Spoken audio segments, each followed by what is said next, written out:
Hey, as a person ages, the upper body develops a muscular imbalance known as the upper cross syndrome.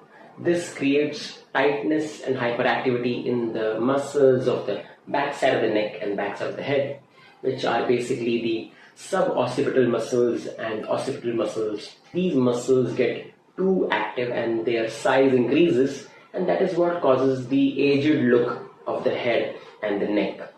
This can be perfectly corrected and prevented using core Tantra practices known as Shivasana and Ardha Shivasana, wherein you are deliberately flattening the backside of the neck and the head against the floor using your own body weight.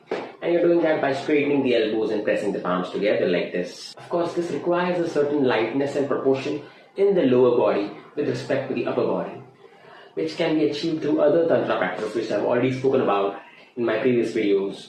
Also, the stomach muscles need to be soft enough to allow the thighs to touch the chest like this, and to allow the knees to rest on the floor by the side of the ears.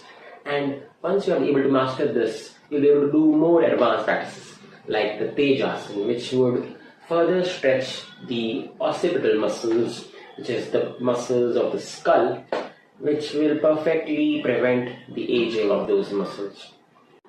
As a beginner, you will find it very difficult to do all these things straight away, which is why there are other Tantra practices which will help a beginner reach this level of flexibility.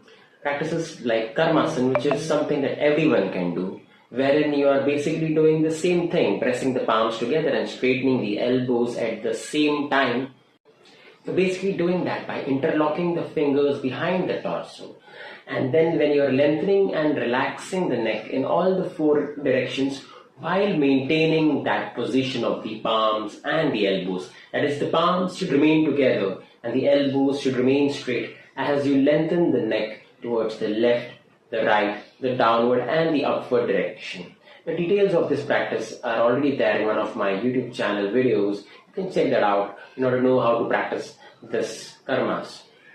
So if you practice this regularly, it will allow you to release that muscular tightness and that muscular imbalance of the upper body, which is what causes the upper cross syndrome.